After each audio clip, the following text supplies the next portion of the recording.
a lot of people are fixated on life, mother, iPod, iPhone, and technology is keeping us away from nature and keeping us away from social causes. And for the fact we are fixated on ourselves with iPod and looking at the screen most of the day, touching things and asking for what we need by downloading apps to tell us what to do and what to do. But here is somebody, she is really, focusing on a bigger picture of our life and our earth. And she is doing something about social causes, but she has a very creative way of doing this, bringing people together through food. And everybody knows the shortest way to the man's heart is his stomach, and she's the shortest way to people's wallet is their stomach, and she's offering meals and bringing people together. We have Emily Torgrimson, and she's executive director, Eat for Equity. Eat for Equity, let me repeat that. It's a beautiful concept here. Welcome to BelAhdan, Emily. This is really fascinating. And Thanks so much for having me. No, this is really... Should have brought you some food. I would have gotten to your heart. I'm already in without food. Tell me a little bit. I know your idea or your organizations or the breakthrough of how people have tons of ideas, very few worked, but this was the response what happened to Katrina, and this is a major disaster which the government really failed millions of people. And here you are coming with this idea. Tell us a little bit about the background of that idea. Sure. So Eat for Equity its mission is to organize sustainable feasts for a cause. So we build a culture of generosity through organizing these sustainable community feasts. And it all started really when I was in college. Like you mentioned, in my senior year, Hurricane Katrina hit. And I was living in a cooperative house where we cooked for each other. I wanted to help like a lot of us, and I didn't know how. I didn't have much money. I didn't know how to help. But I did have time, and I stumbled upon a recipe for jambalaya. So jambalaya is that classic New Orleans dish, a great stew. And I just happened to say out loud, hey, if I made a New Orleans-themed meal, do you think people in the house would throw in? At this time you were living, I missed that. What? I was living in a cooperative house. Where? What's... In Boston. Okay. Yeah, in Boston where I went to school. So I just said out loud, if I made a meal for the house, do you think people would throw in $1 or $2? And my friend said, yes, but let's invite everyone we know. Let's make it a party and let's try it. So 100 people showed up. So you collected money for just being there, but it wasn't a cause at the time? It was a cause. We directed the money to hurricane relief. Oh, I see what you mean. So, yeah, okay. And it was wildly successful. 100 people showed up. We had a great feast, and we thought maybe we're onto something, that food is this really natural way to bring people together around a common cause.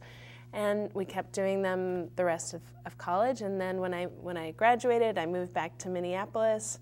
I started doing them out of my home, and there it started much smaller. It was 12 of my closest friends. I said, if you like this, tell everybody you know, come on back. We kept doing them month after month, and now, almost 7 years later, we have monthly recurring dinners in Minneapolis that bring together about 150 people to eat, drink, give whatever they can to support local nonprofit causes. We also have branches in 9 other cities around the country, all built around this idea of bringing people together around a common cause and a shared meal. When you pitch your idea to someone in state, in Iowa, wherever, what do you tell them? How do you pitch your idea? I mean, it seems like, oh yeah, sure, oh yeah, okay. Potluck for causes, Yeah, well, I think the easiest way to get people on board is to have them come to a meal. So I hope all of the viewers of your show come to one of our monthly community feasts. It's like this, imagine it's a Saturday night and you show up at a stranger's home. You're invited, don't worry, but you see a couple friends and a crowd of people you've never met before. Do people know there is a cause behind that meal before they come in? Yes, absolutely. Okay, so that's... It's always tied to a cause. I see. So at the door, you see some people you may have never met before. You connect with them, kind of getting people out of your circle. You give whatever you can, and that's really important. That's very important. Give what you can. I mean, but do you think most people come for the food or for the cause? I think it's a mix. I think it's a mix. The food is really great. We make all of our food with volunteer help. It's local, it's sustainable. We want our food to be as equitable as the causes we support. But the benefiting organization is a big draw, too. Yeah, so what's about food that really make people humble, make people more connected and more inclined to listen to different ideas and social ideas? There's something about food. I agree. I think food is this really natural community builder. You see it when you get your family together and everyone is in the kitchen, even though you have a lovely living room. Yeah. Everyone's gathered around the food. And they're making it too. They bring it. Is it potluck? People bring it? No, we make the food and we theme it around the cause of the night. So, for example, in 2011, we raised money for an Iraqi refugee organization in Michigan called Chaldean Outreach Assistant Community Hope. So we made this themed meal. We had kuzi, fatoush, hummus, baklava. Hummus becoming a national item now. Yeah, and people are able to connect with the cause on like a tangible level when they eat the food from the cause or themed around the cause of the night. I think food is this really easy way for people to connect to each other and to something greater than themselves. We have in America this guilt relationship with food. We eat a lot of junk food, we eat, and then we feel guilty, go exercise. But this is guilt-free an event. This is fun causes, and now you can go and eat. But the idea coming from a college dormitories and a social idea, how you help people. But the culture of colleges, that brought Facebook and eBay and those all ideas coming from also college. And it was a selfish, it became like how we get the idea, but it was a very selfish ideas to enrich people, make them billionaires on a young age, and I think that's a dream of most of college students. But you went to totally a different way. Well, where'd that come from? This was a natural extension of all the things I love to do, and so some people would say to me, "Oh, it's so good of you to do this," and I didn't understand it for the longest time because for me it was I get to throw a party, I get to connect with all my friends, we eat great food, let's cook together, and together we can donate so much more to these great causes than I could by myself. So it was a win-win, and since then it's become a lot of work, and so many people have bought into this model. Every month in Minneapolis, about 25 people help make the meal, greet the guests, clean up, wash dishes, brew beer, mix music. It's a fraternity with good cause. Well, it's where people can really give of themselves and their skills. You have a lot of information. You have your website. You have how people can contact you or connect you. But tell me, you said this is things you've been doing it anyway. Tell us a little bit about your upbringing. What the family? How many kids? How many brothers? Like I have 8 brothers. Or probably I have my own organization. Sure. So I spent my childhood living in different extremes. When I was 3, we moved to the Philippines. We lived in a refugee camp in the Philippines where my parents were social workers. And then we moved to Hong Kong where my parents continued to work in international aid and development. So my brother and I grew up as global citizens, I think feeling very connected to people of the world. Great. And then we moved from Hong Kong, a city of about 7 million people and very multicultural, to a town of 700 people in southeastern Minnesota. We lived on a farm there. So those 2 upbringings, that one was also really important because I realized where my food came from, and I started to build connections with farmers and food and a sense of place, and began to realize how important community was in my life. So those two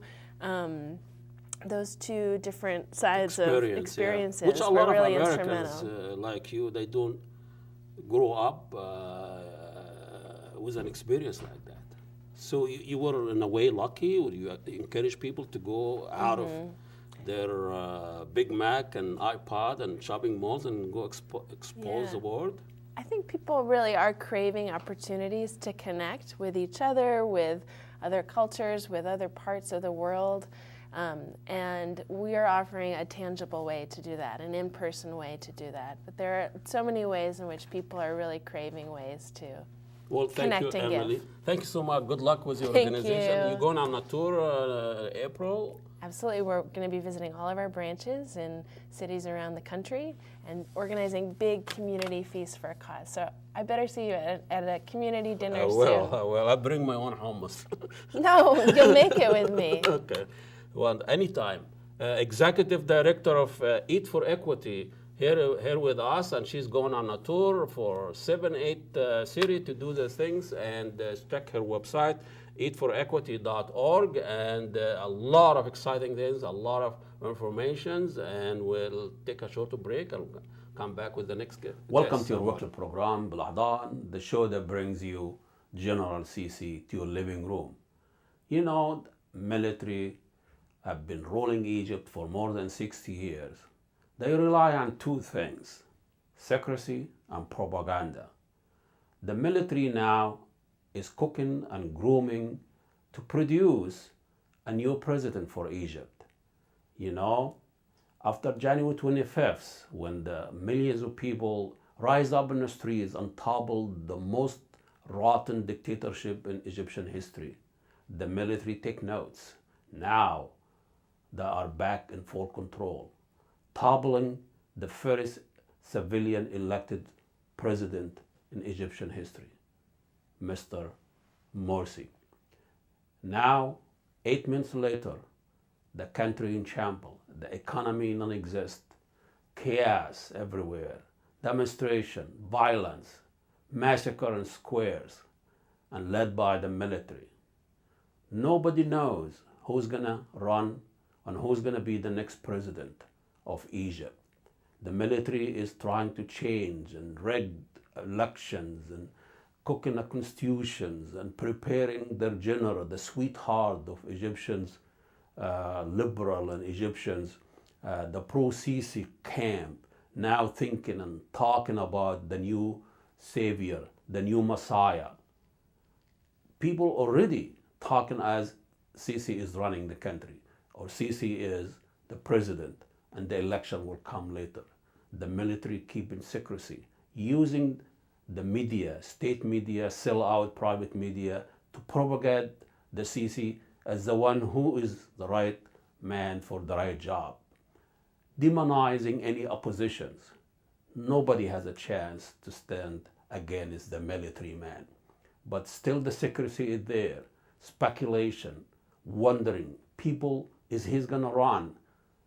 And the Sisi always says, I cannot refuse the demand and the wishes of the people without throwing his military hat in the ring.